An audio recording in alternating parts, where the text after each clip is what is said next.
राज ठाकरे की एनडीए में एंट्री की अटकलें तेज, बीजेपी को क्या होगा फायदा। महाराष्ट्र में बढ़ेगी महायुति की ताकत। लोकसभा चुनाव होने में गिने चुने दिन बचे हैं। इलेक्शन कमीशन जल्द चुनाव की तारीखों का ऐलान करेगा।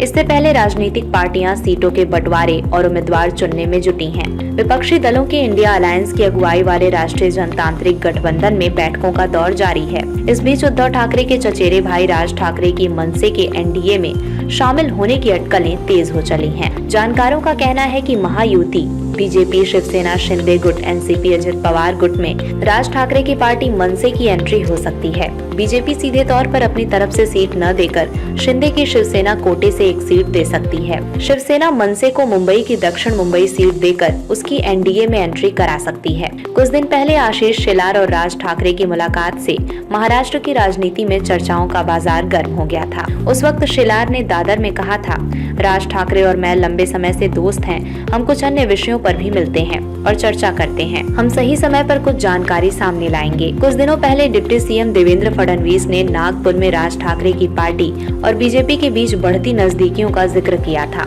अब बीजेपी नेता आशीष शेलार ने कहा कि गठबंधन को लेकर हाई लेवल चर्चा शुरू हो गई है। हालांकि महाराष्ट्र के सियासी हलकों में चर्चा इस बात को लेकर भी है कि एकनाथ शिंदे और अजित पवार जैसे ताकतवर नेताओं के साथ आने के बाद भी बीजेपी क्यों राज ठाकरे पर डोरे डाल रही है। इसके मुख्य रूप से 4 कारण हैं। पहला, मराठी वोटर को आकर्षित करना। दूसरा, उद्धव ठाकरे को मिल रही सहानुभूति को रोकना। तीसरा, चुनाव में एनडीए के पक्ष में राज ठाकरे की आक्रामक भाषण शैली और तेज तर्रार छवि का फायदा उठाना। चौथा, राज ठाकरे की मौजूदा हिंदुत्ववादी राजनीति की वजह से अगर वो अलग चुनाव लड़ते हैं तो हिंदुत्ववादी वोटों के विभाजन का डर। मौजूदा राजनीतिक परिस्थिति में आज बीजेपी को जितनी जरूरत राज ठाकरे की है, उतनी ही जरूरत राज ठाकरे को बीजेपी की है। 2014 और 2019 के विधानसभा चुनाव में एमएनएस को एक सीट पर ही जीत मिली।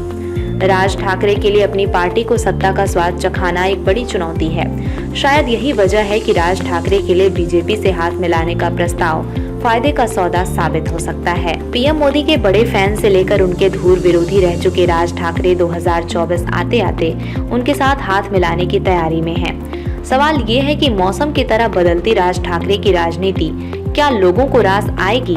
बीजेपी के लिए भी राज ठाकरे का साथ आसान नहीं होगा। अगर राज ठाकरे की एनडीए में एंट्री हुई तो पार्टी को महाराष्ट्र में लोकसभा की एक सीट भी छोड़नी होगी। पहले ही महायुति में सीट बंटवारे को लेकर खींचतान जारी है। ऐसे में एमएनएस की मांग कैसे पूरी होगी, ये देखना अहम होगा। सभी दर्शकों से रिक्वेस्ट है कि वीडियो को लाइक करें, शेयर करें और सब्सक्राइब करें और बेल आइकन दबाना ना भूलें।